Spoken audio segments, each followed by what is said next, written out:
I never imagined that being forced to sleep in a moldy basement by my own son's wife would lead to the most satisfying moment of revenge in my entire life. But when Vanessa finally pushed me too far, I dropped a bombshell that made her realize she'd been tormenting the wrong woman for 3 years. Before we jump back in, tell us where you're tuning in from, and if this story touches you, make sure you're subscribed, because tomorrow, I've saved something extra special for you. My name is Eleanor Hartwell, and at 68 years old, I thought I'd seen every kind of family drama imaginable. I was wrong, dead wrong. The morning everything changed started like any other humiliating day in the Riverside Heights subdivision of Millbrook Valley. I woke up on the lumpy pull-out couch in my son David's basement, my back screaming from another night on what felt like a medieval torture device disguised as furniture. The ceiling above my head leaked condensation that dripped steadily into a rusty bucket I'd placed strategically by my feet. The sound had become my personal water torture, keeping me awake most nights for the past 8 months. 8 months. That's how long I'd been living in this underground prison that my daughter-in-law Vanessa cheerfully called Grandma's cozy space. The basement smelled perpetually of mildew and old paint, with a hint of something that might have been a dead mouse somewhere behind the water heater. The single window was at ground level, offering me a spectacular view of everyone's feet as they walked by on the sidewalk above. But this particular morning was different. This morning, I could hear Vanessa upstairs in what used to be my guest bedroom, the room she'd claimed for her meditation and yoga sanctuary the week after I moved in. She was on the phone with someone, and her voice carried that particular tone of malicious glee that I'd come to know so well. "Oh, you should see her down there," Vanessa was saying, clearly thinking I couldn't hear her through the thin floorboards.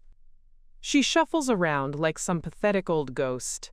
David keeps saying we should find her a nice retirement home, but honestly, why should we pay for that when we're already doing her such a huge favor by letting her stay here?" I sat up slowly on the couch, every joint in my body protesting. At 68, I wasn't exactly decrepit, but 3 years of Vanessa's psychological warfare had taken their toll. When David first married her, I thought she was just nervous about having a mother-in-law. I made excuses for her little comments, her subtle ways of making me feel unwelcome in my own son's home. I told myself she'd warm up to me eventually. How naive I was. "The best part," Vanessa continued, her voice rising with excitement, "is that she actually thinks David cares about her opinion on anything. Last night she tried to suggest we should visit her sister in Portland for Christmas, and David just nodded and said, 'Sure, Mom, we'll think about it.' He doesn't have the heart to tell her we're going to Cabo instead. Without her, obviously." My heart clenched. David and I used to be so close. After his father died 12 years ago, it had been just the two of us for the longest time. We'd talk for hours about everything and nothing. He'd call me every Sunday just to check in. But somewhere in the last 3 years, Vanessa had built an invisible wall between us, brick by brick, smile by smile.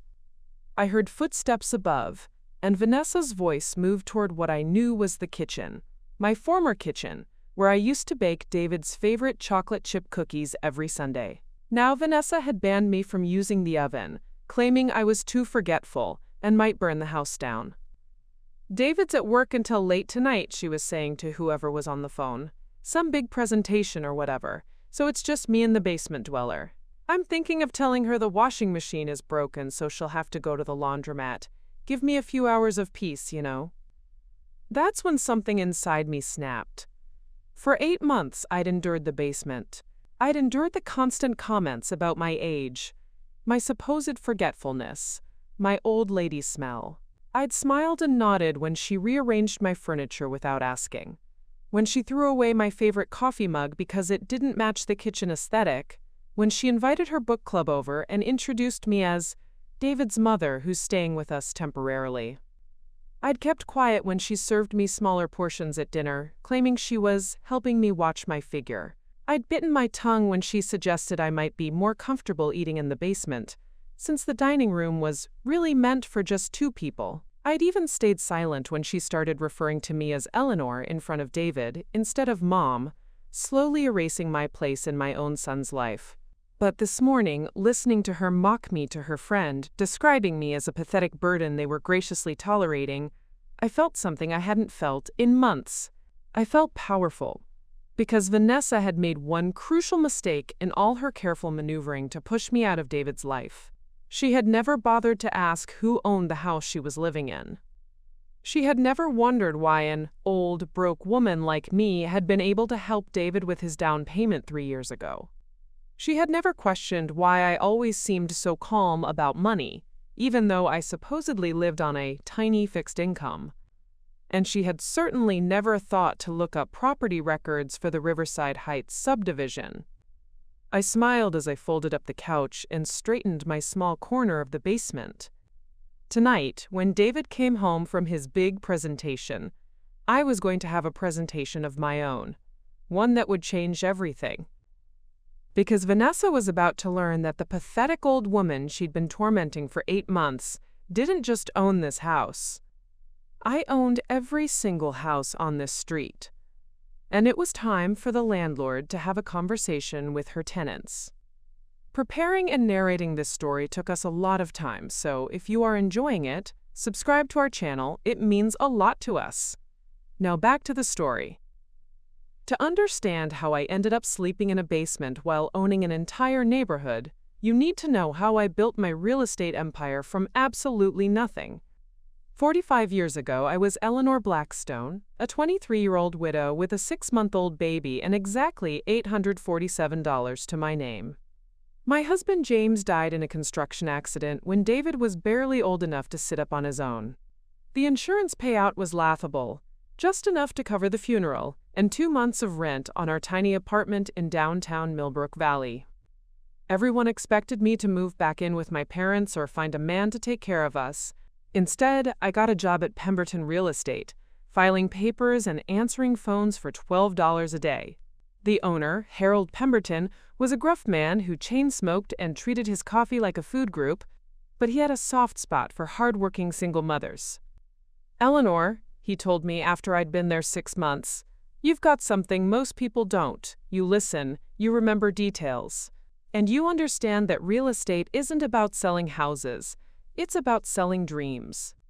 Harold became my mentor, teaching me everything about property values, market trends, and most importantly, patience. The secret, he'd say while poring over county records, isn't buying when everyone else is buying. It's buying when everyone else thinks you're crazy. By the time David started kindergarten, I had saved enough to buy my first property, a run-down duplex on the outskirts of town for $8,000. Everyone thought I'd lost my mind. The neighborhood was considered transitional, which was realtor speak for probably going to stay terrible forever. But I saw something others didn't. The city had quietly approved plans for a new highway interchange 2 miles away. I spent my evenings in the county planning office, reading boring documents about infrastructure development while David did his homework beside me. Most people don't realize that public records tell you everything you need to know about where money is flowing. I fixed up that duplex myself, nights and weekends, learning plumbing from library books and electrical work from YouTube videos that didn't exist yet, so I had to rely on Mr. Patterson next door, a retired electrician who took pity on the single mom with more determination than sense. When David was 8, I bought my second property. When he was 12, I owned 4 buildings. By the time he graduated high school, I had quietly assembled a portfolio of 17 rental properties throughout Millbrook Valley. The key was staying invisible. I never drove flashy cars or wore expensive clothes. I kept working at Pemberton Real Estate even after I could have retired, because I loved the work, and it gave me access to the best deals before they hit the market. Most importantly, I learned to hide my wealth behind a series of LLCs and business entities that Harold helped me set up. Rich people who look rich become targets, Harold used to say. Rich people who look middle class become legends. The Riverside Heights subdivision was my masterpiece. In 1998, when David was in college, the original developer went bankrupt halfway through the project. 12 beautiful homes sat half-finished while lawyers fought over the assets. I watched and waited for 2 years while the legal mess sorted itself out. When the properties finally went to auction, I was ready. Using a combination of cash and carefully structured loans, I bought all 12 houses for 60 cents on the dollar. Then I spent the next year finishing the construction myself, hiring local contractors, and learning more about home building than most people forget. By 2001, Riverside Heights was the most desirable neighborhood in Millbrook Valley. Young families were lined up to rent my beautifully finished homes. The monthly rental income from just that one subdivision was more than most people made in a year. But I maintained my cover. To the outside world, I was still just Eleanor Hartwell, the secretary at Pemberton Real Estate who lived modestly and drove a 10-year-old Honda Civic. When people asked how I could afford to help David with his down payment, I told them I'd been saving my whole life and cashing in my small retirement fund. David knew I had some rental properties. He'd helped me with maintenance work during his teenage years, but he had no idea about the scope of my portfolio. I wanted him to make his own way in the world, to develop his own work ethic and sense of accomplishment. So I let him believe his mother was just a frugal woman who'd managed to save enough to help him buy his first home. What David didn't know was that the beautiful 4-bedroom colonial he and Vanessa were living in wasn't just helped by my down payment contribution. It was one of my rental properties, and I was charging them exactly half the market rate because I wanted my son to build equity and feel proud of his homeownership. I'd planned to tell him eventually, maybe when he had children of his own. I thought it would be a wonderful surprise to learn that his mother had built something substantial that could benefit the whole family for generations. But then Vanessa entered the picture. From the moment David brought her home 3 years ago, I could see the calculation in her eyes. She sized up everything: my clothes, my car, my apparent financial situation, and filed me away as not a threat. When they got engaged, she made it clear that she expected to be the primary woman in David's life going forward. I tried to build a relationship with her. I really did. I offered to share family recipes, to teach her about David's childhood traditions, to include her in decisions about holiday celebrations. But Vanessa had her own plans, and those plans didn't include a mother-in-law with opinions. The basement situation started gradually. First, it was just occasional visits that stretched longer than expected. Then it became my temporary living arrangement after I mentioned that my apartment lease was up and I was thinking about downsizing. Vanessa immediately suggested I move in with them, just until you find the perfect place. What she really meant was, move in so I can show you exactly how little power you have here. For 8 months, I'd played the role she'd assigned me, the grateful, slightly confused older woman who was lucky to have such generous children taking care of her. I let her control the household, make the rules, and gradually push me into smaller and smaller spaces until I ended up in the basement. But today, listening to her mock me on the phone, I realized my mistake. I'd been so focused on protecting David's pride and letting him feel independent that I'd allowed his wife to treat me like a charity case in my own property. It was time to remind everyone exactly who owned what around here. The breaking point came that very afternoon when Vanessa presented me with what she called a wonderful opportunity for my future. I was in the basement folding my laundry on the card table that served as my makeshift dresser when I heard her heels clicking down the wooden stairs. She rarely ventured into what she dubbed the depths, so I knew something was up. Vanessa appeared at the bottom of the stairs wearing her favorite power outfit, a crisp white blazer over dark jeans that probably cost more than my monthly grocery budget, or at least what she thought was my monthly grocery budget. "Eleanor," she announced with that bright, fake enthusiasm she reserved for moments when she was about to deliver particularly bad news. "I have the most exciting news. You're gonna love this." I continued folding my sweaters, waiting for whatever fresh hell she was about to unleash. Experience had taught me that Vanessa's exciting news usually meant more restrictions on my already limited life. "I've been doing research," she continued, pulling out her phone and scrolling through what looked like a real estate website. "And I found the perfect place for you. It's called Sunset Manor, and it's specifically designed for active seniors who want to live independently. My hands stilled on the sweater I was folding. A retirement home? Oh no, not a retirement home, Vanessa said quickly, though we both knew that's exactly what it was. It's an active adult community, 55 and older. You'd have your own little apartment, planned activities, people your own age to socialize with. Think about it. No more worrying about cooking or cleaning or maintaining a household.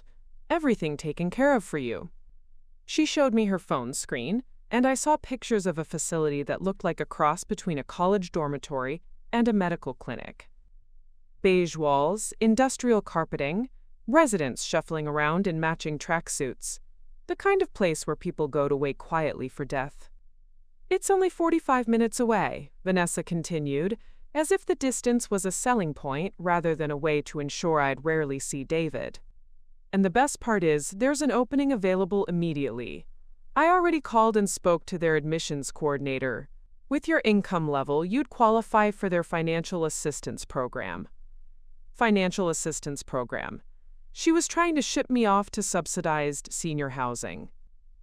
Vanessa, I said carefully, I appreciate you thinking of me, but I'm not ready for— Oh, but you are, she interrupted, her smile getting brighter and more terrifying. Eleanor, let's be honest here. You're almost 70 years old. You're living in a basement. You don't drive anymore because your reflexes aren't what they used to be. You forget things. Just last week you left the stove on after making tea. That was a lie. I'd never left the stove on. But I'd noticed Vanessa had started creating these little fictional incidents to build her case for my incompetence. And David, she continued, lowering her voice as if sharing a confidence, David is worried about you. He's too kind to say it directly, but I can see the stress this situation is putting on him. He feels responsible for you, and it's affecting his work, his sleep, everything. She moved closer, and I caught a whiff of her expensive perfume mixed with something else, the smell of someone who'd been plotting.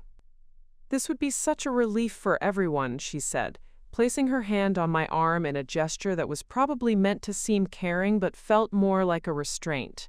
You'd have professional care available, social activities, and David and I could visit whenever we wanted. Plus, we could finally turn this basement into David's home office.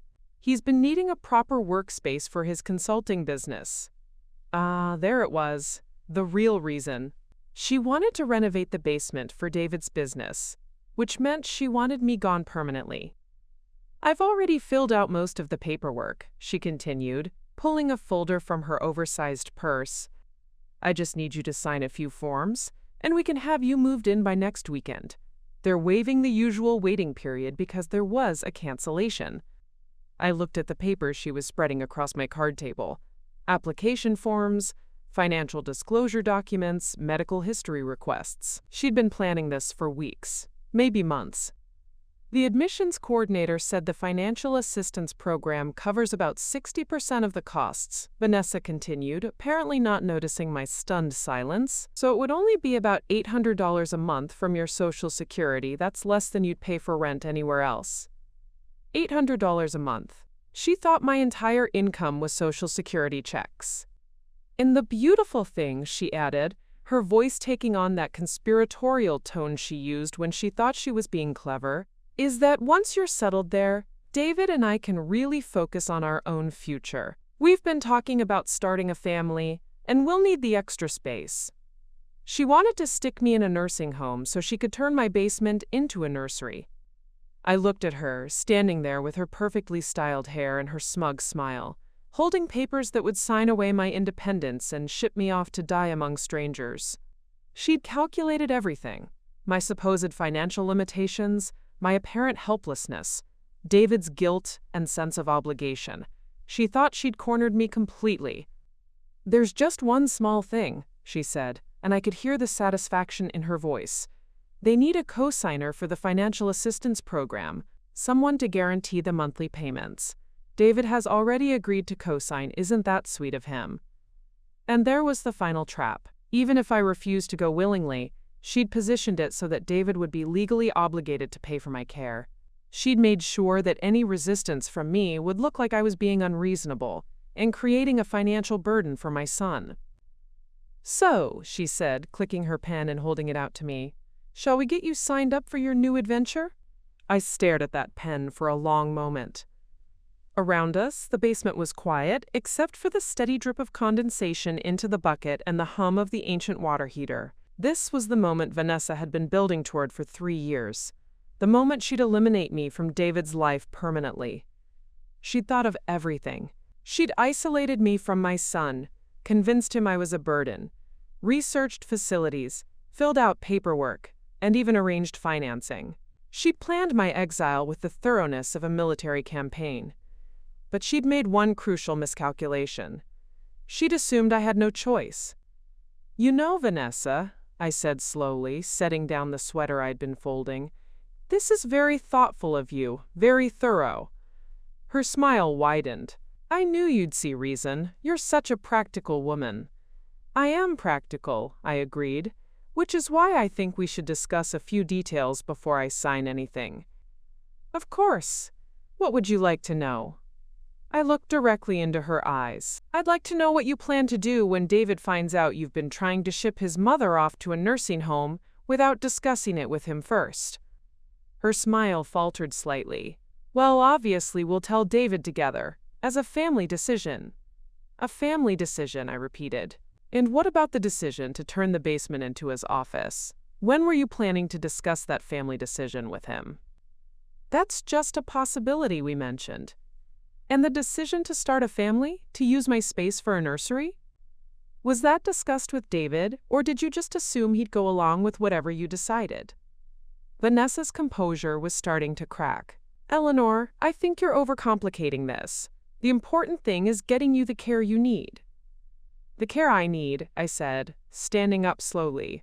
"Tell me, Vanessa, what exactly makes you think you know what kind of care I need?" She blinked, clearly not expecting pushback. "Well, your age, your living situation, your financial limitations." "My financial limitations?" I interrupted. "That's interesting. Tell me more about what you think my financial situation is." "Eleanor, this isn't about money. This is about what's best for everyone." But I could see it in her eyes. She was starting to realize that maybe, just maybe, she'd miscalculated something important. And she was right to be worried. I walked over to the small window that offered my spectacular view of passing feet and looked out at the street I'd watched being built from nothing. 23 years ago, this had been an empty field. Now it was home to 12 families who had no idea their elderly neighbor in the basement was actually their landlord. "You know what, Vanessa?" I said, turning back to face her. "You're absolutely right about one thing. It is time for a change." Her face brightened immediately. "Oh, I'm so glad you're being reasonable about this. I knew once you thought it through." "I'm not signing your papers," I said quietly. The brightness vanished from her expression like someone had flipped a switch. "What?" "I said I'm not signing your papers. I'm not going to Sunset Manor or whatever warehouse for the elderly you've picked out for me." Vanessa's mouth opened and closed a few times, like a fish gasping for air. Clearly, outright refusal hadn't been part of her calculations. "Eleanor," she said, her voice taking on that patronizing tone adults use with difficult children, "I understand this is scary for you. Change is always frightening at our age. But you need to think about what's practical here." "Oh, I am thinking about what's practical," I replied. "What's practical is me staying exactly where I am." "In the basement?" Her voice rose an octave. "Eleanor, you can't be serious. You're living like a refugee in your own son's house." "My son's house," I repeated slowly. "That's an interesting phrase." Something in my tone must have alarmed her because her aggressive posture shifted slightly. But she pressed on, apparently deciding that doubling down was her best strategy. "Yes, David's house. The house he works incredibly hard to afford. The house where he's trying to build a life with his wife." She emphasized the word wife like it was a weapon. "Eleanor, I've been patient with this arrangement for 8 months, but it's not sustainable. You must see that." What I see, I said, walking closer to her, is a young woman who's been playing a very dangerous game without understanding the rules. Vanessa took a step backward. I don't know what you mean. Don't you? I moved to my card table and picked up the nursing home paperwork, flipping through it slowly. Financial Assistance Program. Co-signer requirements. $800 a month from my, quote, Social Security. You've done quite a bit of research into my supposed financial situation. Well, yes, I wanted to make sure you could afford. Tell me something, Vanessa. In all your research, did you ever wonder how a woman living on Social Security managed to help her son with the down payment on a house in Riverside Heights? She hesitated. You said you'd been saving your whole life. I did say that, I agreed. And did you ever wonder how much houses cost in this neighborhood? David said you helped with the down payment. I assumed it was a few $1,000s. I laughed, and it wasn't a pleasant sound. A few $1,000s? For a down payment? In Riverside Heights? Eleanor, I don't understand what you're getting at. What I'm getting at, Vanessa, is that you've spent 3 years treating me like an impoverished burden without ever asking yourself some very basic questions. I walked over to my small suitcase and pulled out a folder I'd kept hidden beneath my winter sweaters. Inside were documents I'd hoped never to need: property deeds, tax records, financial statements. I'd brought them when I moved in, thinking I might eventually share the truth with David and his new wife. What a naive old fool I'd been. You want to know about my financial situation? I asked, laying the first document on the card table. This is the deed to 1247 Riverside Heights Drive, the house you're standing in right now. Vanessa stared at the paper like it was written in a foreign language. What is this? It's a property deed, with my name on it, Eleanor Hartwell, owner. Her face went pale. That's impossible. David owns this house. We have a mortgage. You have a mortgage, I corrected. But the mortgage is on a house that I own.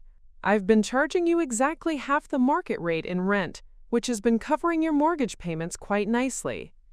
I laid out the second document. This is the deed to 1249 Riverside Heights Drive, the house where the Kowalski family lives. Another document. 1251 Riverside Heights Drive, the Martinez family. Another. 1253, the Johnsons. I kept laying out deeds until the entire card table was covered. 12 properties. 12 deeds. All with my name as owner. This is impossible, Vanessa whispered, but her voice was shaking now. Is it? I asked.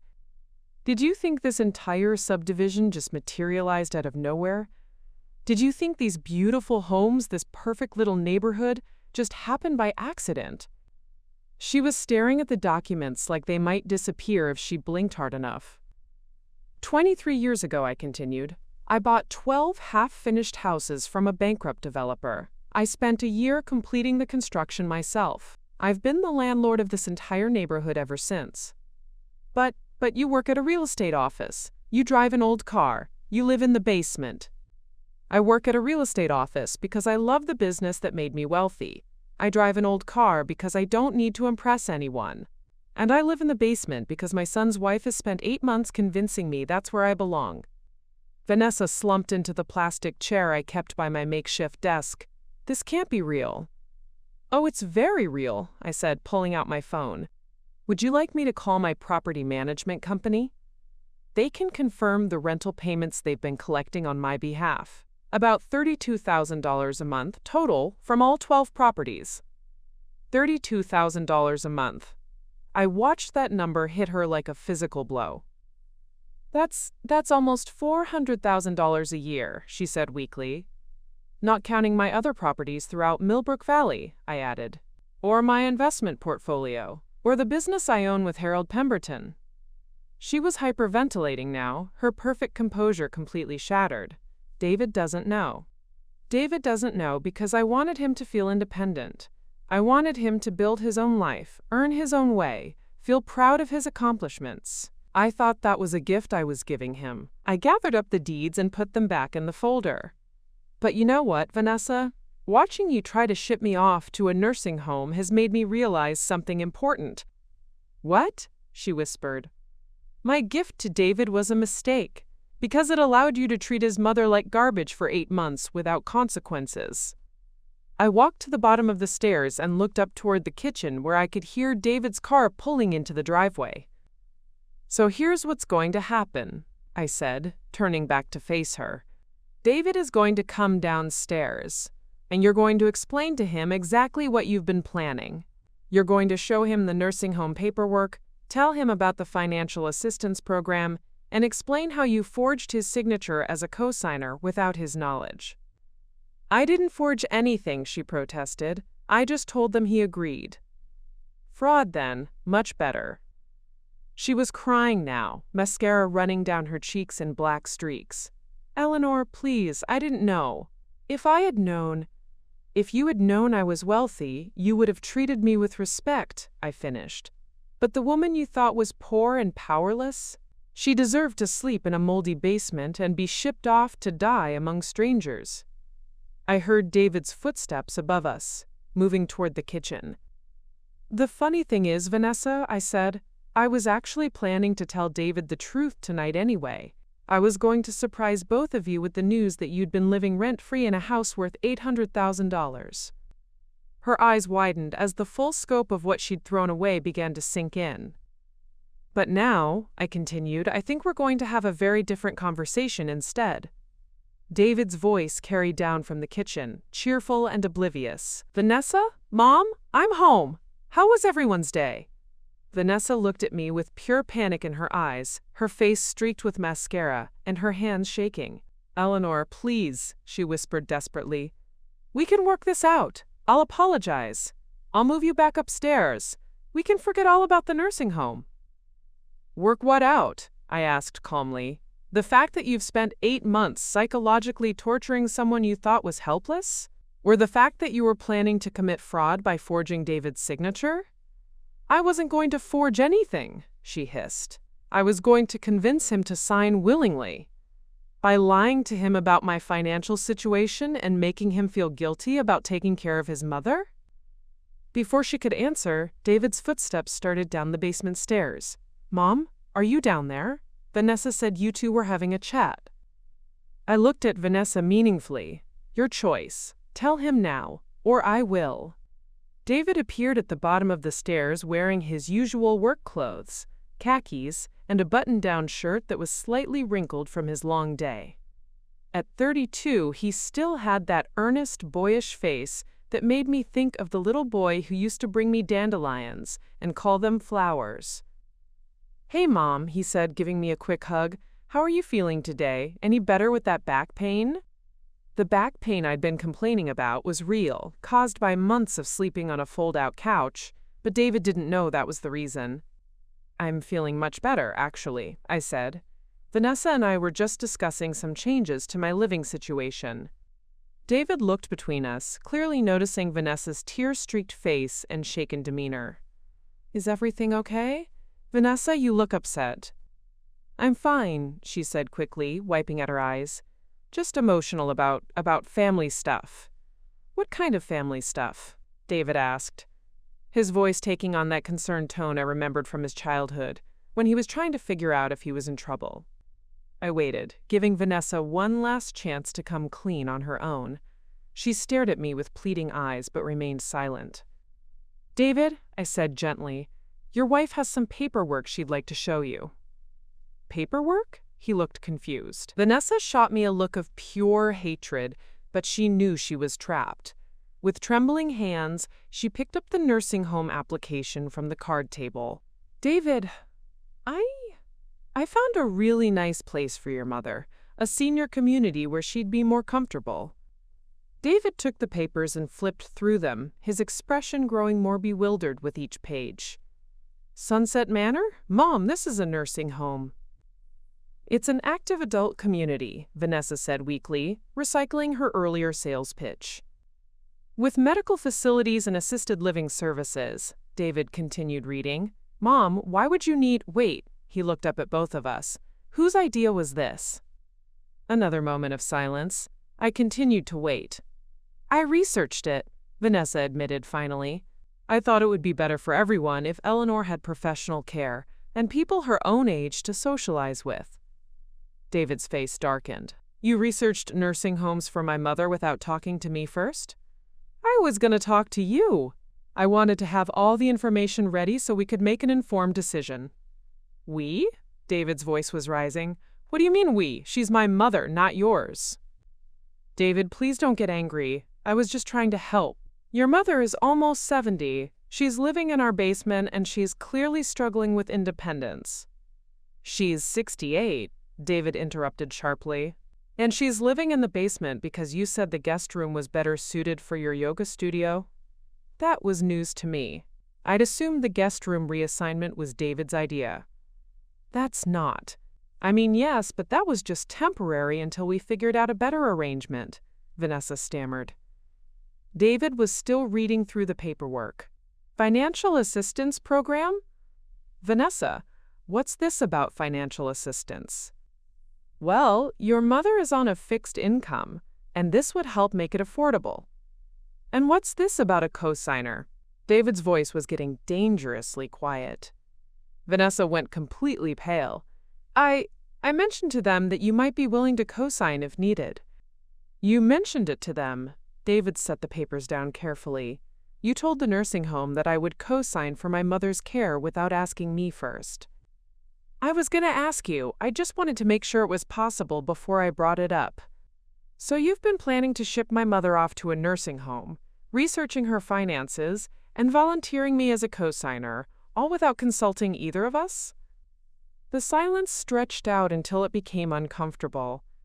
I watched my son process what his wife had been doing behind both our backs, and I saw the exact moment when the full implications hit him. How long have you been planning this? He asked quietly. It's not what you think. How long, Vanessa? A few weeks, she whispered. A few weeks.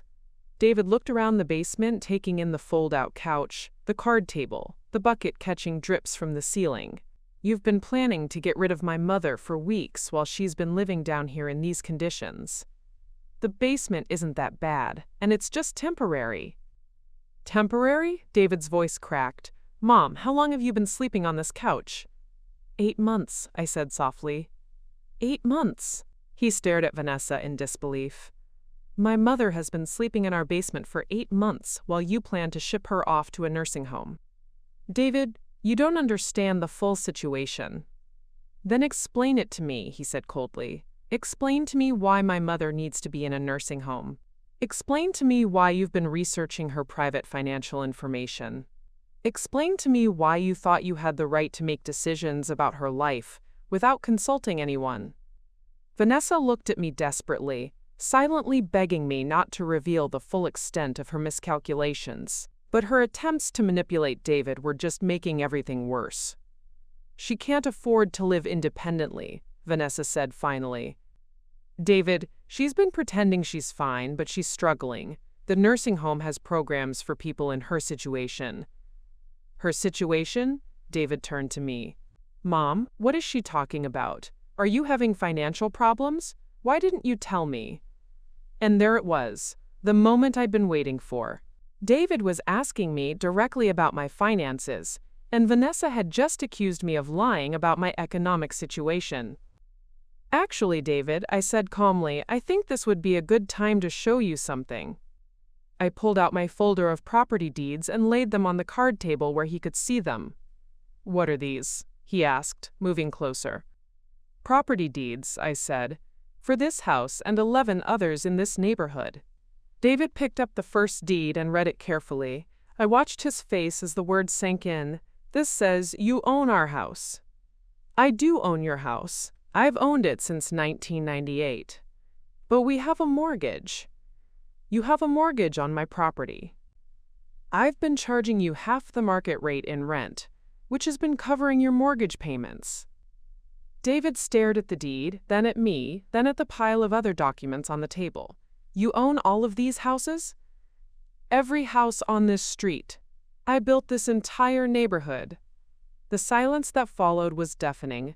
David sank into the plastic chair, still holding the deed to his house. Vanessa stood frozen in the corner, watching her world collapse in real time. Mom, David said finally, his voice barely above a whisper. "Why didn't you tell me?" "Because I wanted you to feel independent. I wanted you to build your own life and feel proud of your accomplishments. But I've been treating you like—" He looked around the basement again, and I could see the full horror of the situation dawning on him. "Oh my God. I've been letting my wealthy mother sleep in a basement while my wife planned to put her in a nursing home." "David," Vanessa started, "I didn't know." "You didn't know because you never asked," he exploded, jumping to his feet. "You saw an older woman and assumed she was poor and helpless. You've been treating her like a burden when she's been subsidizing our entire life."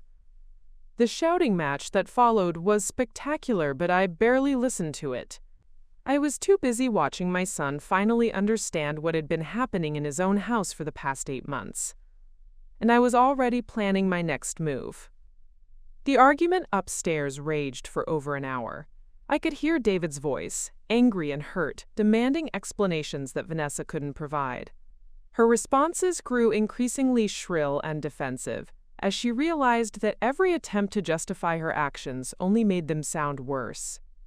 I sat calmly in the basement, organizing my documents and planning my next moves. This wasn't the time for emotion or impulse. This was the time for strategy. Around 9 o'clock, David came back downstairs alone. His hair was disheveled, his tie loosened, and he looked like he'd aged 5 years in the past 2 hours. "Mom," he said quietly, sitting on the edge of the fold-out couch, "I'm so sorry. I had no idea what she was planning." "I know you didn't," I said, placing my hand on his shoulder. "Vanessa was very careful to handle everything without your knowledge." "But I should have known what was happening in my own house. I should have seen how she was treating you." "David, you work 60 hours a week and travel twice a month for your consulting business. Vanessa made sure her worst behavior happened when you weren't around." He buried his face in his hands. 8 months, Mom. You've been living like this for 8 months, and I convinced myself you were okay with it." "You convinced yourself because Vanessa is very good at manipulation," I said gently. "She made you believe this arrangement was temporary and voluntary." "Where is she now?" I asked. "Upstairs, packing," David said bitterly. "She's going to stay with her sister Rachel for a few days while we figure things out." That's how she put it anyway. "And what do you want to figure out?" David was quiet for a long moment. "I don't know if I can trust her anymore, Mom. This wasn't just a misunderstanding. She spent weeks planning to get rid of you without telling me. She researched nursing homes, filled out paperwork, committed fraud with my name. Who does that?" "Someone who saw me as an obstacle to the life she wanted," I said. "But that's just it. You weren't an obstacle. You were helping us. If she'd just asked about your financial situation instead of assuming." "If she'd asked, she would have learned that I own this house and could have made your lives much easier," I agreed. "But Vanessa doesn't ask questions when she thinks she already knows the answers." David stood up and paced the small basement space. "I keep thinking about all the times she made comments about you. How you were getting more forgetful. How you needed more supervision. How it was such a big responsibility for us to take care of you." "She was building a narrative," I said, "creating a story that would justify whatever she decided to do next." "And I believed her," David said, his voice breaking slightly. "I started seeing you the way she described you instead of seeing what was actually happening." I watched my son grapple with the realization that his wife had been systematically poisoning his perception of his own mother. It was painful, but necessary. "David," I said carefully, "I need to ask you something, and I want you to be completely honest with me." "Of course." "How much of your marriage has been about what Vanessa wants versus what you both want?" He stopped pacing and looked at me. "What do you mean?" "The house, the neighborhood, the way you spend your free time, the decisions about holidays, vacations, even how you interact with me. How many of those choices were mutual decisions versus Vanessa deciding and you going along with it?" David was quiet for a very long time. I could see him mentally reviewing 3 years of marriage, looking at decisions he'd probably never questioned before. "She's very decisive," he said finally. "That's one way to put it." She always has strong opinions about the right way to do things. The right restaurants, the right furniture, the right social circle. And if you disagree, she gets upset. Says I'm not supporting her, or that I'm being negative, or that I don't care about our future together. I nodded. So it becomes easier to just let her decide. Yeah, he admitted, it is easier. And what about children? Is that something you both want, or something she's decided you should want? David's face went pale. How did you know about that? She mentioned it today when she was explaining why she needed me out of the basement. She said you two were planning to start a family and would need the space. We've talked about it, David said slowly, or rather, she's talked about it. She has very specific ideas about timing, about how many children we should have, about what kind of parents we should be. And what are your ideas about those things? He paused, looking genuinely confused. I'm not sure I know anymore. That's when I knew for certain that this marriage was over. A man who doesn't know his own mind about having children isn't in a partnership. He's in a dictatorship. David, I said gently, I want you to stay upstairs tonight. Take the master bedroom. I need some time to think, and you need some space to figure out what you actually want your life to look like. I can't leave you down here. Yes, you can, for one more night, because tomorrow we're going to make some changes. What kind of changes? I pulled out my phone and showed him the contact information for my property management company. Tomorrow, I'm going to call Peterson Management and inform them that the rental arrangement for 1247 Riverside Heights Drive is being terminated. David's eyes widened. You're evicting us? I'm evicting Vanessa, I corrected. You're my son. This house has always been intended for you.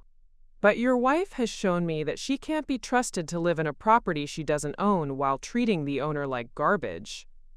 Mom, that seems extreme. Is it? I asked.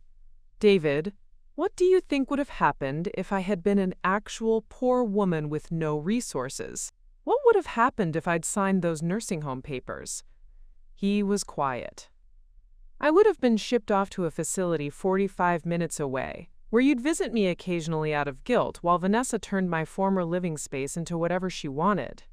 I would have spent whatever years I have left surrounded by strangers, wondering why my son abandoned me. I never would have abandoned you.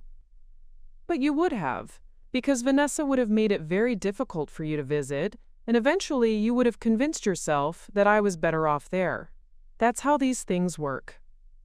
David sat back down, the full weight of what almost happened settling on him. She tried to destroy your relationship with the only parent you have left, I continued. She committed fraud with your name. She lied to you about my mental state, my financial situation, and my living conditions. She spent 8 months making me sleep in a basement while planning to ship me off to die. When you put it like that, that's exactly what happened, David. And if she'd do this to me, what do you think she'd do to you if you ever became inconvenient to her plans? He didn't answer, but I could see him thinking about it. So here's what's going to happen, I said, pulling out a legal pad and starting to make notes. Tomorrow, I'm calling my lawyer. I'm terminating Vanessa's right to live in this house. I'm also calling Peterson Management to review the rental history and payments for this property. Why the rental history? Because I want to document exactly how much money Vanessa has saved by living here at half-market rate. When she tries to claim she's entitled to anything in the divorce, David, I want you to have exact numbers showing how much she benefited from my generosity while plotting to have me institutionalized. David looked at me with something approaching awe. You've thought this all through. I've had 8 months sleeping in a basement to think it through, I said. And I've spent 45 years learning how to handle people who underestimate me. I looked at my son, this man I'd raised to be kind and generous, who'd gotten so lost in his marriage that he'd almost let his wife destroy his relationship with his mother. The question is, I said, are you ready to take your life back, or are you going to keep letting Vanessa make all your decisions for you? The next morning, I woke up early and called my lawyer, Patricia Montenegro, at exactly 8 o'clock. Patricia had been handling my legal affairs for 15 years, and she was one of the few people who knew the full extent of my property empire. "Eleanor," she said, her voice warm but professional, "what can I do for you?" "I need to discuss a tenant eviction and potential fraud case," I said, sitting at my card table with my legal documents spread out in front of me. "Which property?" "My own house, the one I've been living in." There was a pause. "I'm going to need more details." I spent 20 minutes explaining the situation to Patricia, who took notes and asked pointed questions. When I finished, she was quiet for a moment. "Eleanor," she said finally, "this is much more complicated than a simple eviction. If Vanessa has been living there under the assumption that David owns the house, and if David has been paying what he believes is a mortgage rather than rent, we need to be very careful about how we proceed." "What do you mean?" "I mean that Vanessa could potentially claim she had a reasonable expectation of occupancy rights, especially if she's made improvements to the property or can demonstrate she believes she was living in David's house." My stomach dropped. So she might be able to fight the eviction? Possibly. But more importantly, she might be able to claim damages. If she can prove she made decisions based on believing she lived in David's house, financial decisions, career decisions, life choices, she could argue that your deception caused her harm. I hadn't considered that angle. What kind of damages? Opportunity costs, money spent on improvements. Career opportunities she might have passed up because she thought she had housing security. If she's been planning to start a family based on believing she owned a stable home. "But she was trying to commit fraud," I protested.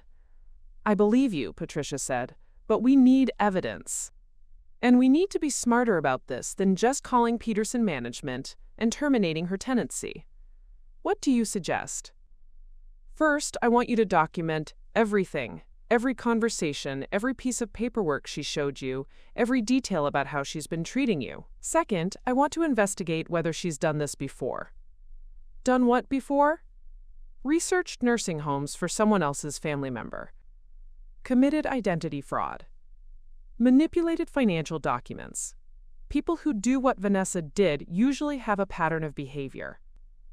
That afternoon, Patricia sent over her private investigator, a woman named Rita Castellanos, who looked like a librarian but had the instincts of a bloodhound. Rita set up her laptop at my card table and started asking questions while running database searches. "Tell me about Vanessa's background," Rita said, her fingers flying across the keyboard. "Where did she grow up? What's her employment history? Any previous marriages or long-term relationships?" I realized I knew very little about my daughter-in-law's past. She grew up in Portland, I think. She works in marketing for a tech company. No previous marriages that I know of. What about her family? Parents? Siblings? She has a sister named Rachel, who lives about 30 minutes from here. That's where she went last night. Her parents live in Oregon, but she doesn't talk about them much. Rita was typing rapidly, pulling up social media profiles, employment records, and public databases. Vanessa Michelle Bennett, age 29, currently employed at Synergist Digital Marketing. Before that, she worked at 3 other marketing firms in the past 5 years. That seems like a lot of job changes. It could be normal career progression, or it could indicate problems with coworkers or supervisors, Rita said, making notes. "I'm going to contact her previous employers and see what I can learn." "Is that legal?" "I'm not going to ask for confidential information, but I can ask general questions about employment duration, whether she left voluntarily, things like that." Rita spent the next hour digging through public records while I watched, fascinated by the amount of information available about someone's life if you knew where to look. "Here's something interesting," Rita said, pointing to her screen. "Vanessa lived with a family in Portland for 8 months in 2019. The house was owned by an elderly woman named Dorothy Phillips. A roommate situation?" According to the property records, Dorothy Phillips died in early 2020, and her house was sold shortly after. But here's the curious part. Vanessa was listed as a beneficiary in Dorothy's will. I felt a chill run down my spine. How much did she inherit? $15,000 and some jewelry. Not a fortune, but significant for someone in their 20s. That could be completely innocent, I said, though something about it felt wrong. Maybe, Rita agreed. But I'm going to dig deeper into Dorothy Phillips's situation. If there's a pattern of Vanessa inserting herself into elderly people's lives. She trailed off, typing more search terms. What are you looking for now? Dorothy Phillips's obituary, family information, anything that might tell us more about her relationship with Vanessa. Rita pulled up the obituary from the Portland Tribune. Dorothy Phillips, age 78, died peacefully at home.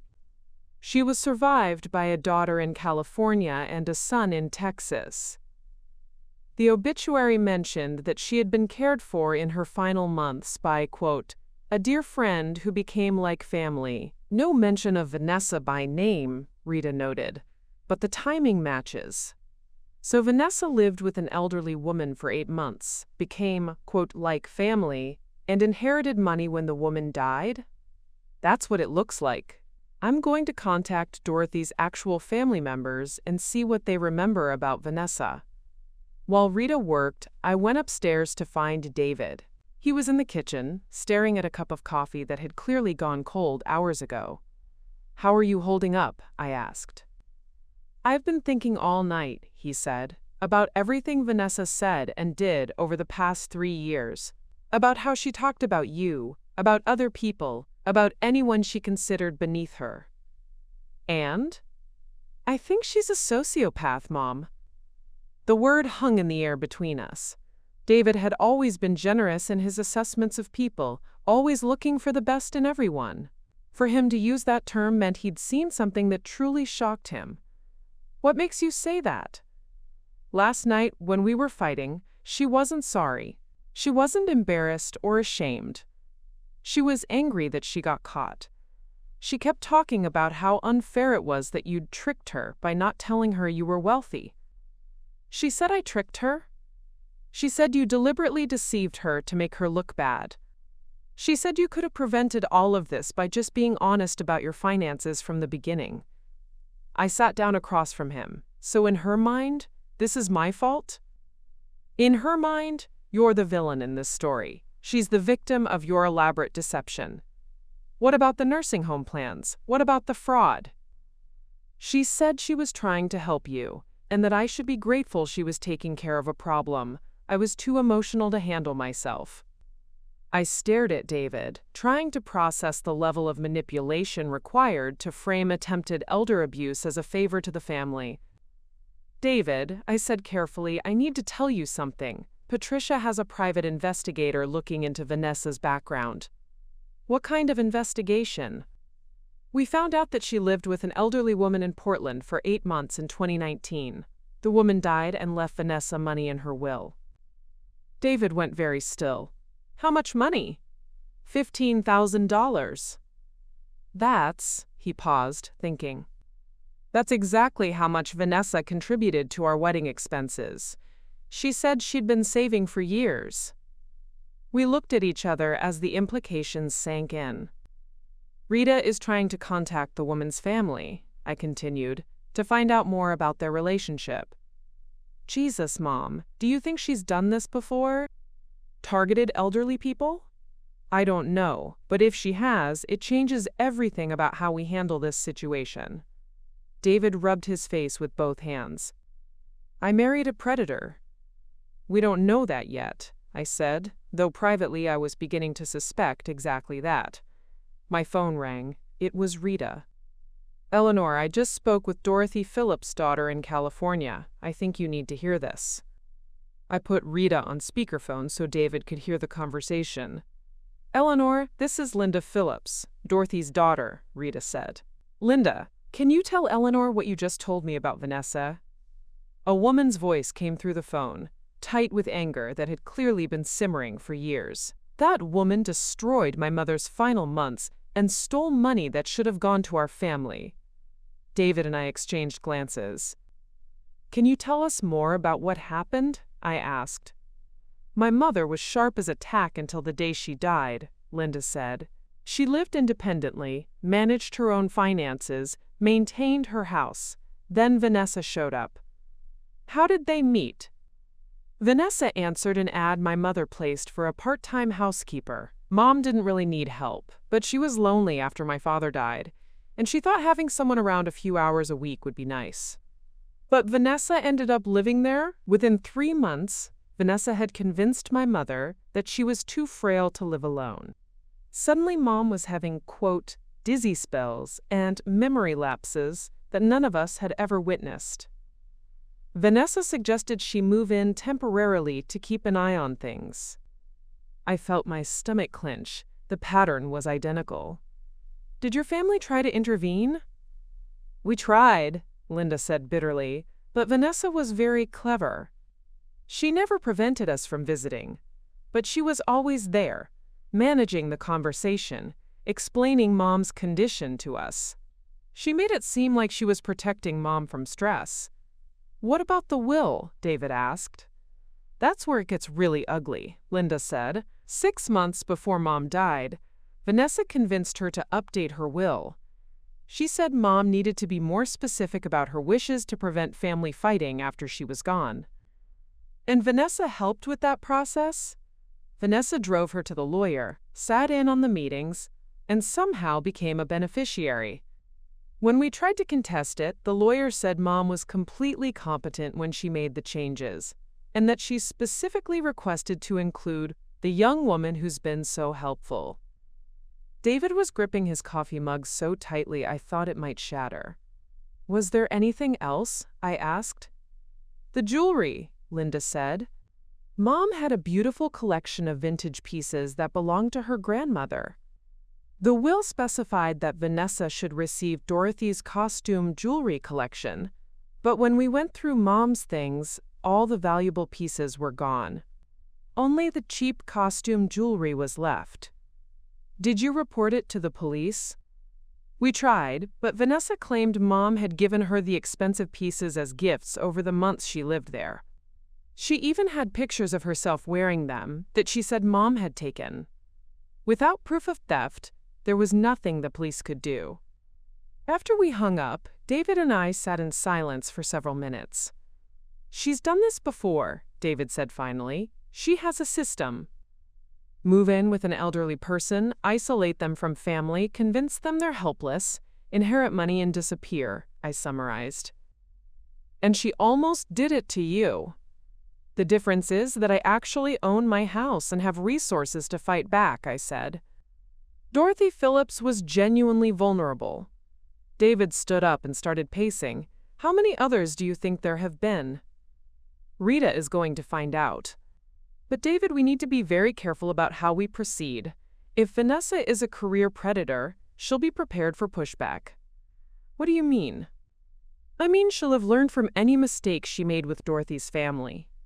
She'll know how to cover her tracks, how to make herself look sympathetic, how to turn the situation around. As if summoned by our conversation, my phone buzzed with a text message from Vanessa. Eleanor, I've been thinking about our conversation yesterday and I realized there were some misunderstandings. Would it be possible for us to talk privately? I'd like to apologize and see if we can work things out. I showed the message to David. She wants to apologize, he said incredulously. She wants to do damage control, I corrected. She's realized that her nuclear option failed, and now she needs to try a different approach. Are you going to respond? I thought for a moment, then started typing. Of course, Vanessa, I think a private conversation would be very helpful. Would you like to meet this afternoon? Mom, what are you doing? I'm going to give her exactly what she wants, I said. A chance to try to manipulate me into changing my mind. That sounds dangerous. It would be dangerous if I were actually the helpless old woman she thinks I am. But I'm not. I called Rita back. I need you to set up audio and video recording equipment in my basement. Vanessa wants to meet privately, and I want everything documented. Are you sure that's wise? Rita asked. I'm sure it's necessary. If she follows her pattern from Portland, she's going to try to gaslight me into believing I misunderstood her intentions. She's going to paint herself as the victim, and me as a confused old woman who overreacted. And you want to record her doing it? I want to record every word. Because if she's planning to claim I'm mentally incompetent, or that she was acting in my best interests, I want evidence of exactly how she manipulates elderly people. Rita arrived 2 hours later with equipment that looked like it belonged in a spy movie.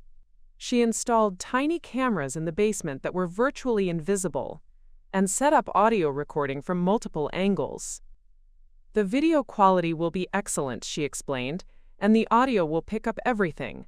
I'll be monitoring from my car outside and I can call for help if needed. I don't think she'll get physically violent, I said. Maybe not, but sociopaths can be unpredictable when their plans fall apart. At 3 o'clock, Vanessa knocked on the front door.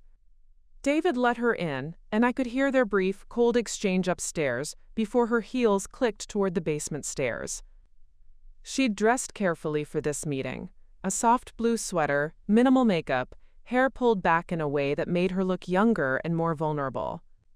She was playing the role of the contrite daughter-in-law who'd made an honest mistake. "Eleanor," she said, her voice warm and concerned, "thank you so much for agreeing to talk with me. I've been absolutely sick about our misunderstanding yesterday." "Misunderstanding?" I asked, settling into my plastic chair. "I realize now how the nursing home paperwork must have looked to you," she said, sitting on the edge of the fold-out couch. "I should have discussed it with you first before doing any research." "Yes, you should have. The thing is, I was so worried about you. I could see you were struggling down here, and I thought I was helping by finding alternatives. I had no idea about your financial situation, and I'm embarrassed that I made assumptions." She was good. Her tone was perfect. Apologetic but not groveling. Concerned but not condescending. If I really had been a confused elderly woman, I might have been taken in by her performance. "What kind of assumptions?" I asked. "Well, when David said you were living on a fixed income, I assumed that meant Social Security and maybe a small pension. I thought you might be too proud to ask for help if you were struggling financially." "And the cosigner paperwork?" "That was my mistake entirely," she said quickly. "I should never have mentioned David's name without asking him first. I was just trying to have all the information ready in case we decided to pursue that option." "In case we decided?" "In case our family decided it was the best choice for everyone." The word family was deliberate.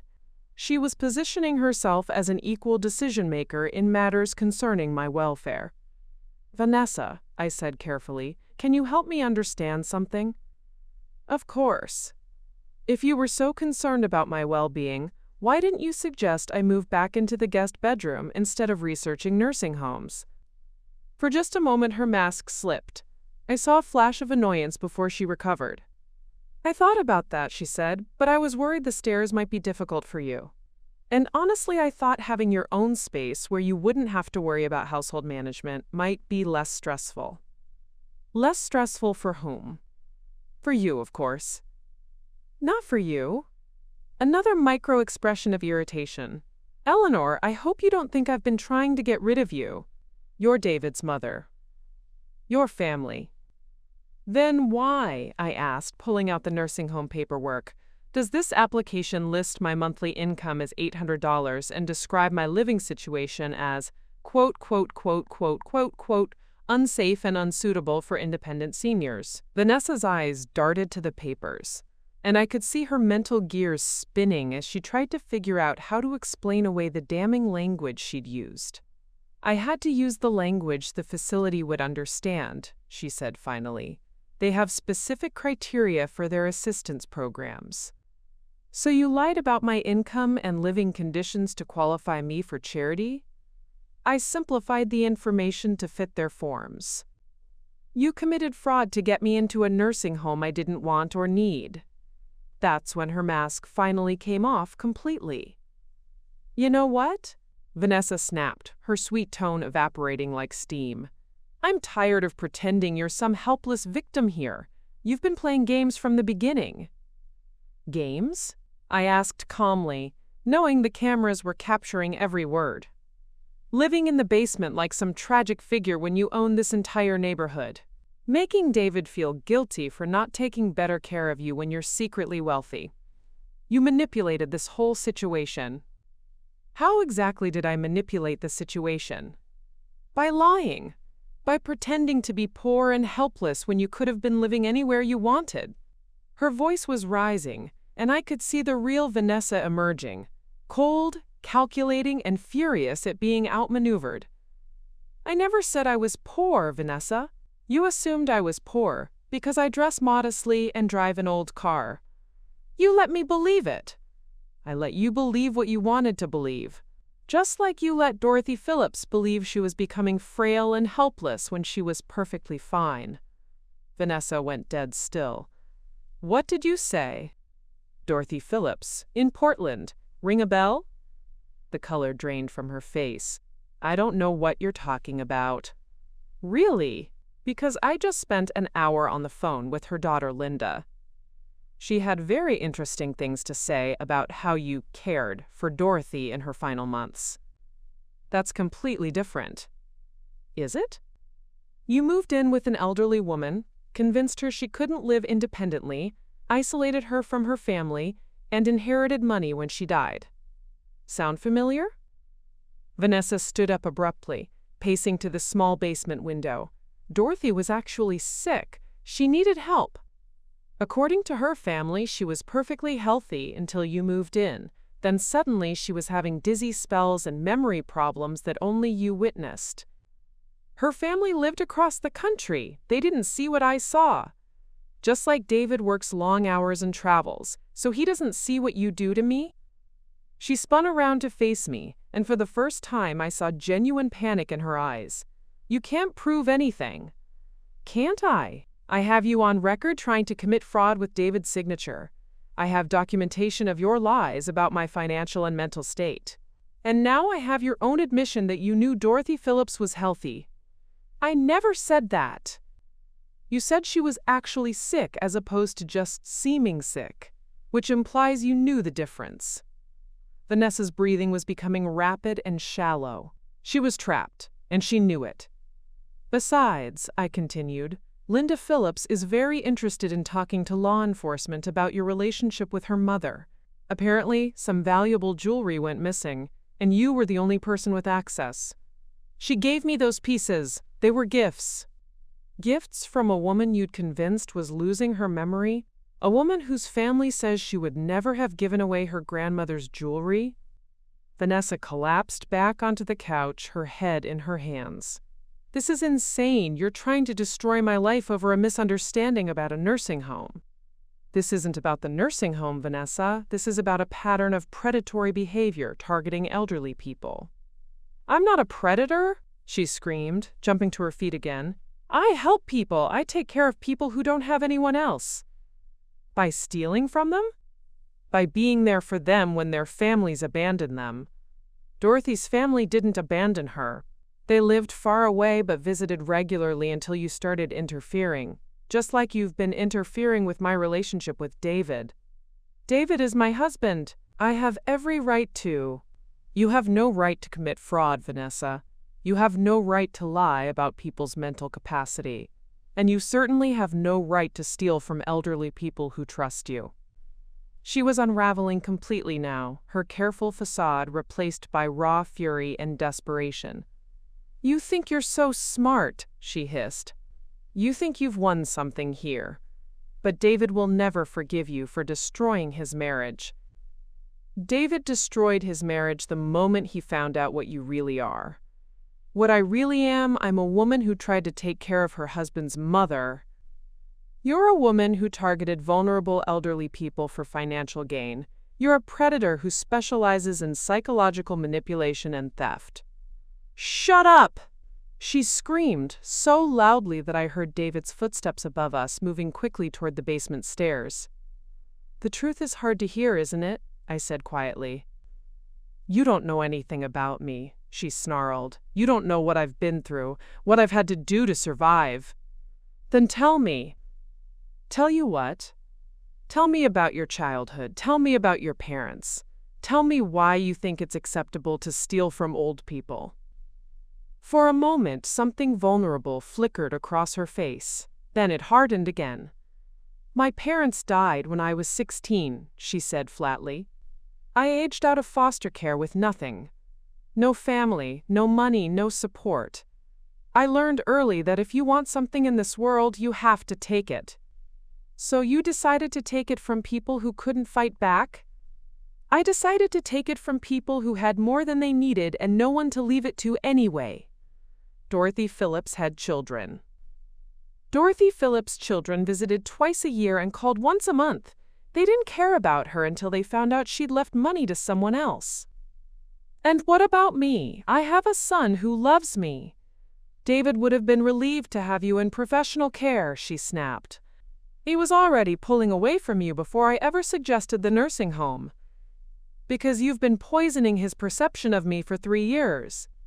Because you were a burden he was too guilty to acknowledge." That's when David appeared at the bottom of the stairs, his face white with shock and anger. "A burden," he said quietly. Vanessa spun around, realizing too late that he'd hurt her. "David! I didn't mean. You called my mother a burden." "I was upset. I didn't. You said I would be relieved to have her in professional care." "David, please let me explain. You said I was pulling away from her because of my guilt." Vanessa looked between us, finally understanding that she'd revealed too much. I was angry. I said things I didn't mean. "No," David said, his voice deadly calm. "You said exactly what you meant. You said what you really think." "David, get out." "What?" "Get out of my house. Get out of my life. Get out now before I call the police myself." "You can't throw me out. I live here. I have rights."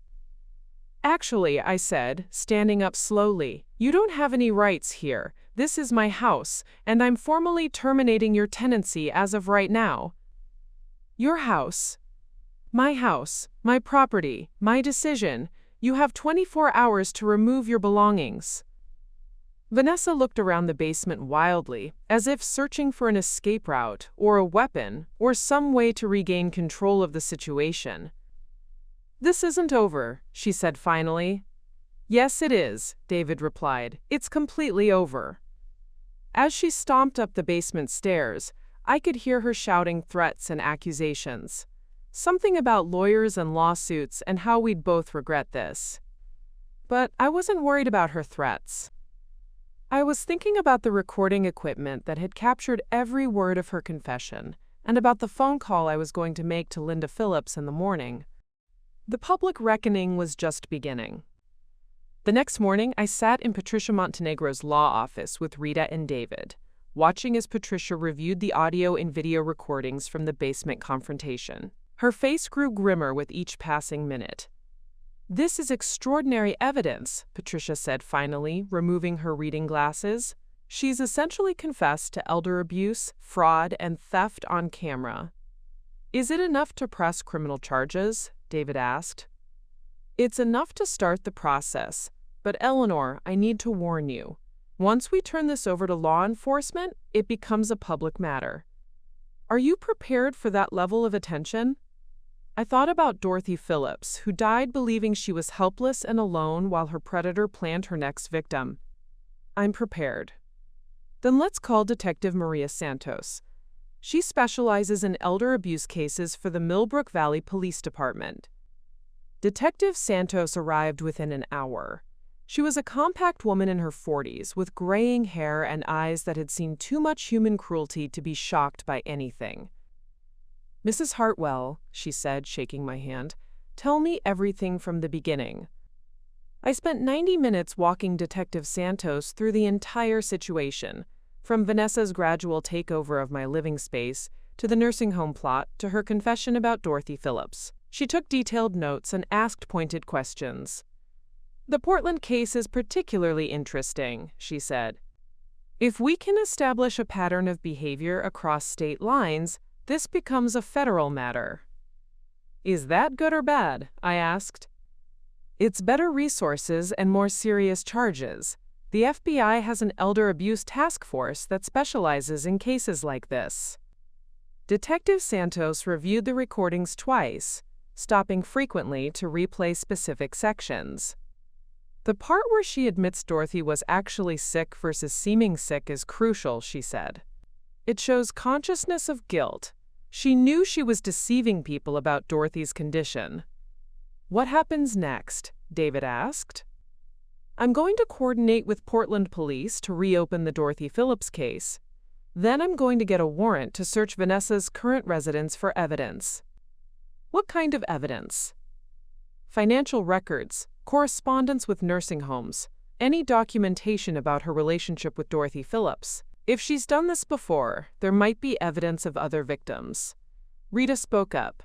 "I've been researching Vanessa's employment history. She's worked for 3 different marketing companies in 5 years, and each job ended abruptly with no references." "Termination for cause?" Detective Santos asked. "The companies won't say specifically, but I spoke to former coworkers.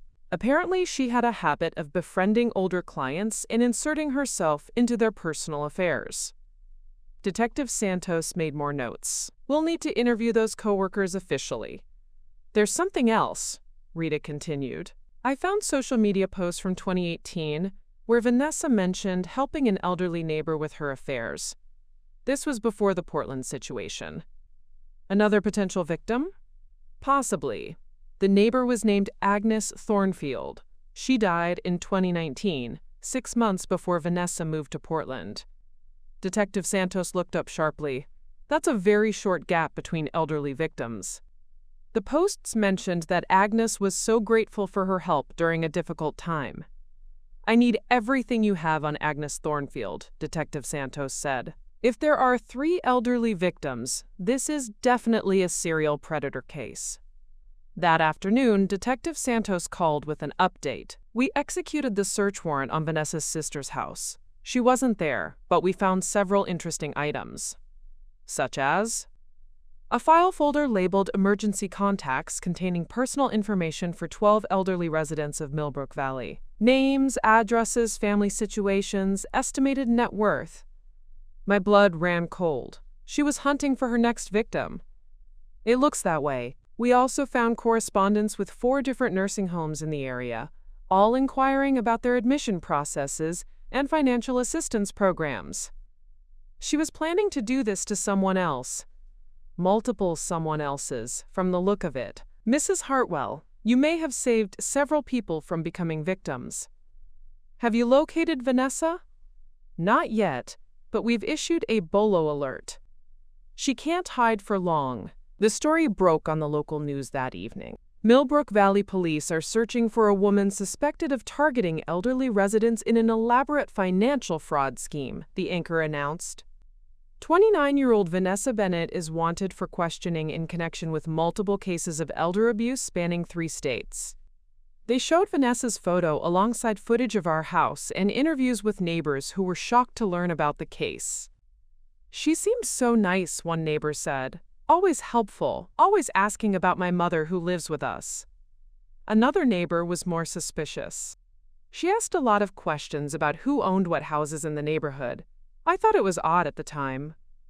My phone started ringing immediately. Other elderly residents of Millbrook Valley calling to report that Vanessa had approached them with offers to help with household management or financial planning. "Mrs. Hartwell," one caller said, "that woman came to my door 3 weeks ago claiming she was starting a service to help seniors with paperwork and errands. She wanted to see my medical records to assess my needs." "Did you give her any information?" "Thank God, no. Something about her felt wrong, but she was very persistent." By the end of the evening, Detective Santos had received reports about Vanessa from 8 different elderly residents. The scope of her hunting operation was becoming clear. "She was systematic," Detective Santos explained when she called with another update. "She targeted people who lived alone, who had visible signs of wealth but seemed isolated from family." How did she identify targets? "Property records, obituaries, church directories, senior center membership lists. She did her homework." "And if I hadn't owned this house, if I'd really been poor and helpless, you'd be in a nursing home right now while she moved on to her next victim." The next morning brought more news. Portland police had officially reopened the Dorothy Phillips case based on our evidence. They'd also located Agnes Thornfield's family, who confirmed that Vanessa had inserted herself into Agnes's life in the months before her death. Agnes left Vanessa $8,000 and some jewelry, Detective Santos reported. The family tried to contest it at the time, but they didn't have enough evidence. So there are at least 3 victims we know about. 3 confirmed victims, and potentially dozens more. We're working with law enforcement in every city where Vanessa has lived or worked. That afternoon, Patricia called with news about the civil case. I've filed a restraining order preventing Vanessa from coming within 500 feet of you, David, or this property. I've also filed a civil lawsuit seeking damages for fraud, emotional distress, and attempted theft. Even though she didn't actually steal anything from me, she stole 8 months of your life, Eleanor. She stole your peace of mind, your relationship with your son, and your sense of security in your own home. That has monetary value. What about the criminal charges? The district attorney is preparing a case. With the recorded confession and the evidence from Portland and Agnes Thornfield's family, they're confident they can get convictions on multiple felony charges. How long does this process take? Months, possibly years. But Eleanor, I want you to understand something important. What? You've probably saved lives. If Vanessa had succeeded with you, she would have moved on to other victims. The elderly residents who called in yesterday might have been her next targets. That evening, David and I sat in the kitchen, the real kitchen, not the basement, sharing dinner for the first time in 8 months. I keep thinking about how close we came, David said. If you hadn't owned this house, if you hadn't had the resources to fight back. Don't think about that, I said. Think about what we learned instead. What did we learn? That predators count on their victims being isolated and helpless. They count on families being too busy or too trusting to ask hard questions. And they count on society overlooking the abuse of elderly people. And they're usually right, but not this time. David reached across the table and squeezed my hand. I'm sorry I let her isolate you from me, Mom. You were being manipulated by an expert, David. Don't blame yourself for that. I should have seen it. Now you know what to look for.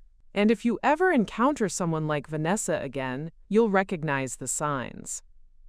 I hope I never encounter someone like Vanessa again. You might not, I said, but other people will. And maybe our case will help them recognize what's happening before it's too late. That night, I slept in the guest bedroom for the first time in 8 months. The bed was comfortable, the room was warm, and I could hear David moving around upstairs in his own home. But more importantly, I knew that somewhere out there, other elderly people were a little bit safer, because one predator was about to face justice for her crimes. 3 weeks later, Detective Santos called with the news I'd been waiting for. We found her. Vanessa had been arrested at a bus station in Denver, apparently trying to reach a cousin in Colorado.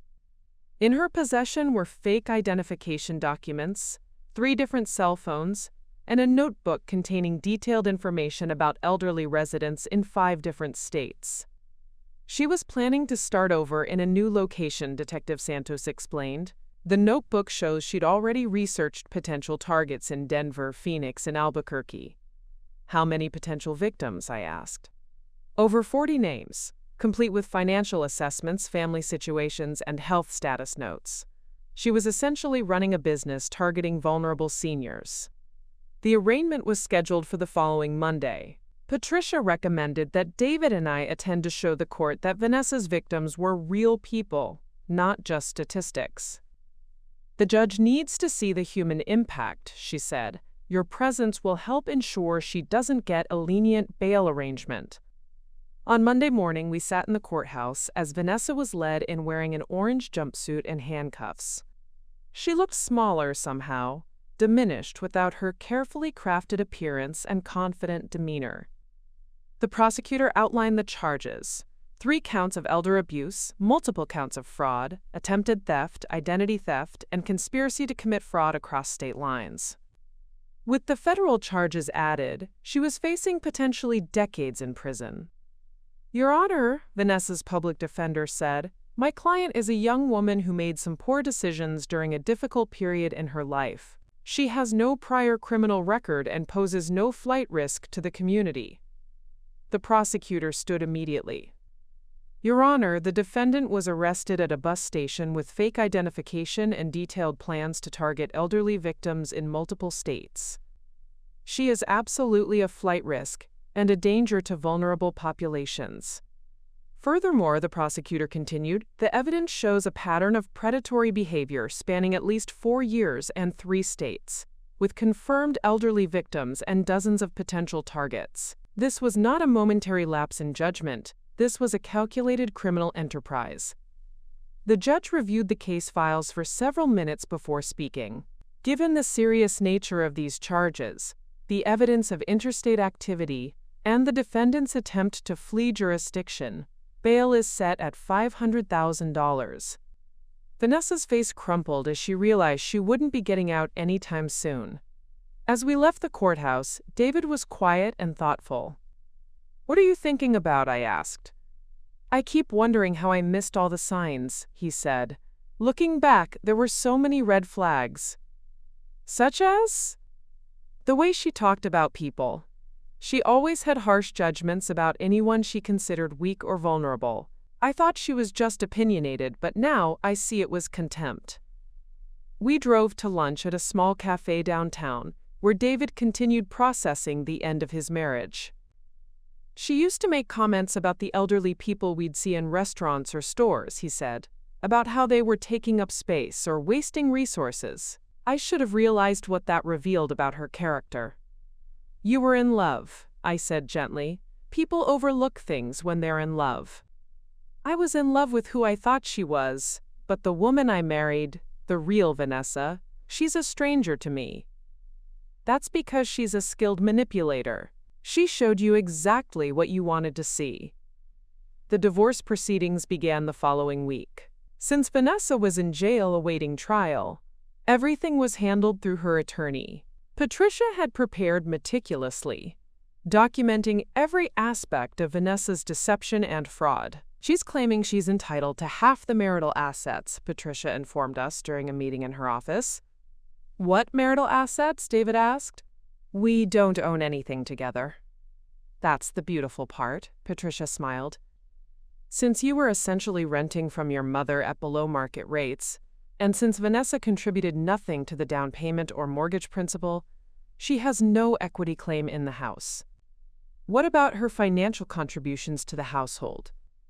She contributed some money to utilities and groceries, but given that she was living rent-free in an $800,000 house, she was actually receiving a significant financial benefit. We've calculated that the market rate rent for this property would have been $4,200 per month. Over 3 years, she saved over $150,000 by living here. So she owes us money? Technically, yes, but more importantly, she has no legal claim to any assets. The divorce was finalized 6 weeks later. David signed the papers in Patricia's office while Vanessa remained in the county jail, unable to make bail. How do you feel? I asked him as we walked to the car afterward. Free, he said without hesitation. For the first time in 3 years, I feel completely free. That afternoon, we began the process of reclaiming the house. David had been sleeping in the master bedroom since Vanessa left, and now we started moving my belongings back upstairs to the guest room. Actually, David said as we carried my clothes up from the basement, I've been thinking about that. About what? About the sleeping arrangements. This is your house, Mom. You should have the master bedroom. David, I don't need... Yes, you do, and I want you to have it. This is your home, and you should live in it like the owner you are. So we switched. David took the guest room, and I moved into the large master bedroom with its walk-in closet and attached bathroom. It felt strange at first, sleeping in the room David had shared with Vanessa, but we had the carpets cleaned and the walls repainted, and soon it felt like mine. The basement was converted into David's home office, just as Vanessa had originally planned. The irony wasn't lost on either of us. She'd gotten her wish, but not the way she'd intended. "I've been thinking about dating again," David mentioned one evening over dinner. "Already?" "Not immediately," he said quickly, "but eventually. And when I do, I want to do things differently." "How so?" "I want to introduce any woman I'm serious about to you early in the relationship. I want to see how she treats you, how she talks about family, how she handles the fact that my mother is wealthy and independent. That's wise. And I want to be completely honest about our family situation from the beginning. No more secrets about who owns what or how our finances work." "Are you sure?" "Some women might be interested in you for the wrong reasons if they know about my money." "Then they're not the right women for me," David said firmly. "The right woman will respect our family dynamic and appreciate that I have a mother who's smart enough to build her own empire." A month later, we received word that Vanessa had accepted a plea deal. Rather than risk a trial with the overwhelming evidence against her, she pled guilty to multiple felony charges in exchange for a sentence of 12 to 15 years in federal prison. "She'll serve at least 10 years before she's eligible for parole," Detective Santos explained. "And when she gets out, she'll be on supervised probation with restrictions on her contact with elderly people." "What about restitution for her victims?" "She's been ordered to pay full restitution to Dorothy Phillips' family and Agnes Thornfield's estate. Since she didn't actually steal money from you, the civil damages will be handled separately." The civil lawsuit was settled for $75,000, which I immediately donated to the Millbrook Valley Elder Protection Fund, a new organization that provided resources for elderly people to avoid financial exploitation. "I don't need her money," I explained to Patricia, "but other people need protection from predators like her." 6 months after Vanessa's arrest, David and I established our new normal. He worked from his basement office, traveled less frequently for his consulting business, and had dinner with me most evenings. We talked more openly than we had since he was a teenager, sharing thoughts about everything from current events to family memories. "I feel like I'm getting to know my mother again," he told me one evening. "The real you, not the version Vanessa wanted me to see." "And I'm getting to know the man you've become," I replied. "You're stronger than I gave you credit for, David. It takes courage to admit you've been manipulated and to completely change your life."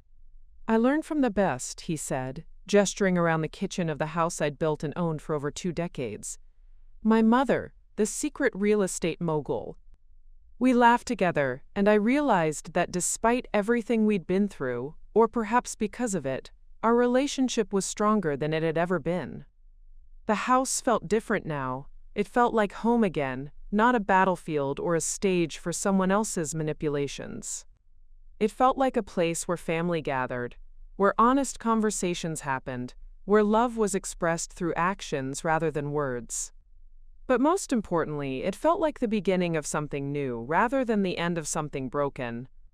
2 years later, I stood in the community center of Millbrook Valley addressing a room full of elderly residents and their adult children. The monthly Elder Safety Workshop had grown from my initial idea of helping a few neighbors to a program that served over 300 families across the county. "The most important thing to remember," I told the audience, "is that predators count on your isolation and your silence. They want you to feel ashamed of being deceived, embarrassed about needing help, or afraid of being a burden to your families." An elderly man in the front row raised his hand. "But how do we know the difference between someone who genuinely wants to help and someone who's trying to take advantage?" "Excellent question, Harold," I said, recognizing one of my regular attendees. "Genuine helpers don't push for immediate access to your personal information. They don't discourage you from involving family members in decisions, and they never suggest that you're more helpless than you feel." A woman in her 50s spoke up. "My mother almost fell for a scheme similar to what you described. Someone offered to help her organize her finances and started pressuring her to update her will within the first month." "The speed is always a red flag," I agreed. "Legitimate relationships develop gradually. Predators create artificial urgency because they want to move forward before you have time to think clearly or consult with others." After the presentation, I stayed to answer individual questions and connect people with resources. Rita Castellanos, who now worked part-time for the Elder Protection Fund, helped coordinate follow-up services for people who'd identified potential red flags in their own lives.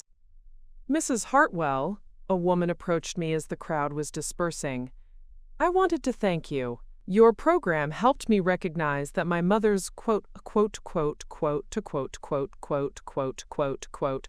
maiders was actually trying to manipulate her into giving him power of attorney." What happened? We confronted him together, using the techniques you taught us about asking direct questions and setting boundaries. He backed off immediately and moved on to someone else's neighborhood. Did you report it to the police? We did, and it turned out he'd tried the same thing with 3 other elderly women in town. He's facing charges now. Stories like that one reminded me why this work mattered. The Elder Protection Fund had helped identify and stop dozens of potential scams and exploitation attempts. More importantly, it had educated hundreds of families about the warning signs and given them tools to protect themselves. David often attended these workshops with me, sharing his perspective as an adult child who'd failed to recognize the manipulation happening in his own home. I thought I was being respectful by not questioning my wife's decisions about my mother's care, he told today's audience during the family discussion portion. I learned that sometimes love means asking uncomfortable questions and challenging decisions that don't feel right. How did you rebuild trust with your mother after realizing what had happened? Someone asked. By being completely honest going forward, David said, glancing at me, about everything: money, relationships, concerns, plans for the future. We don't keep secrets anymore, even when the truth is uncomfortable. A year after starting the workshops, I'd made another significant decision. I came out of the shadows about my wealth, not publicly, but within my family and close friends. I sold Peterson Real Estate to Harold's daughter and became a full-time philanthropist and advocate. The Riverside Heights subdivision remained my home base, but I'd also purchased and renovated a building downtown to house the Elder Protection Fund's offices. David helped me design this space, creating comfortable meeting rooms, a resource library, and offices for the social workers and legal advocates we'd hired. "Sometimes I think Vanessa did us a favor," David said one evening as we reviewed applications for our scholarship program. "If she hadn't pushed us to the breaking point, we might never have discovered how much we could accomplish together." "That's a generous way to look at it," I replied. "I'm serious, Mom. Look at what we've built. The workshops, the fund, the scholarship program, the legal advocacy. We're helping people in ways we never could have imagined before." He was right. The Hartwell Family Foundation, which we'd established 6 months earlier, was funding elder protection programs in 12 cities. We'd helped pass legislation strengthening penalties for elder financial abuse, and we were working with law enforcement agencies to improve training on recognizing exploitation. "I got a letter from Dorothy Phillips' daughter yesterday," I told David, pulling out the handwritten note that had arrived in the morning mail. "What did she say?" "She said that watching Vanessa face consequences for what she did to her mother gave her family closure they never thought they'd have, and she wanted to thank us for making sure it didn't happen to anyone else." David smiled. "That means everything, doesn't it? It means we turned something terrible into something meaningful." The front door chimed, and David went to answer it. I heard him talking to someone, then returning with a young woman I didn't recognize. "Mom, this is Jennifer Walsh," David said, and I could hear something different in his voice, a warmth and pride I hadn't heard since before his marriage to Vanessa. "Mrs. Hartwell," Jennifer said, extending her hand.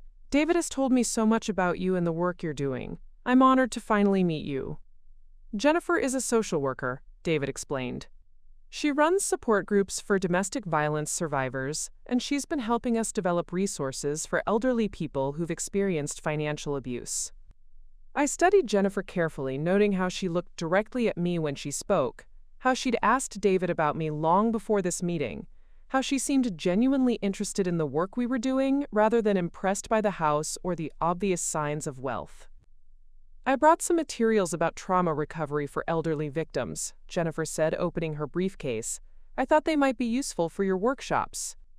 For the next hour, we discussed strategies for helping older adults rebuild confidence and trust after being victimized. Jennifer's insights were thoughtful and practical, and I found myself genuinely enjoying her company. "Jennifer," I said as she was preparing to leave, "would you be interested in joining us for dinner this Sunday? Nothing formal, just family dinner and conversation." "I'd love that," she said, then looked at David. "If you're sure your mother doesn't mind having a stranger at her table." "You're not a stranger," I said firmly. "Anyone who cares about protecting vulnerable people is family to us." After Jennifer left, David and I sat in the living room with our evening tea. "She seems lovely," I said. "She is. And Mom, I want you to know, I've told her everything. About Vanessa, about what happened, about your work, and why it matters to our family." "How did she react?" "She said it explained why I was so passionate about the Foundation's work, and why I talked about you with such respect and admiration. And the fact that I own this house and have money didn't concern her. She said the only thing that mattered to her was whether I was a good man who treated people with kindness. Everything else was just details." I smiled, remembering how different that response was from Vanessa's immediate calculations about my perceived poverty and vulnerability. "David," I said, "I think you've learned how to choose better people." "I think we both have." As I prepared for bed that night, I reflected on the journey that had brought us to this point. 2 years ago, I'd been sleeping in a moldy basement, convinced I was a burden on my son's life, planning to reveal my wealth as a pleasant surprise. Instead, that revelation had become a weapon against a predator, a tool for protecting other vulnerable people, and the foundation for rebuilding my relationship with David on a basis of complete honesty and mutual respect. The house was quiet now, peaceful in a way it had never been during Vanessa's residence. David was in his room, probably video chatting with Jennifer or reviewing materials for tomorrow's Foundation meeting. The basement office hummed softly with the sound of his computer equipment, transforming a space that had once been my prison into the headquarters of our family's mission to protect others. I stood at my bedroom window, looking out at the street I'd built from nothing, now filled with families who had no idea their neighborhood had been the site of such drama. That was exactly how I wanted it. The past was settled, justice had been served, and the future was full of possibilities for making a difference in other people's lives. Tomorrow, I would continue the work of ensuring that no elderly person would face what I had faced, alone, isolated, and vulnerable to someone who saw their trust as an opportunity for exploitation. But tonight, I was simply Eleanor Hartwell, a woman who had turned her worst experience into her greatest purpose, sleeping peacefully in her own house, surrounded by family who knew exactly who she was and loved her not despite her strength, but because of it. Up next, you've got 2 more standout stories right on your screen. If this one hit the mark, you won't want to pass these up. Just click and check them out.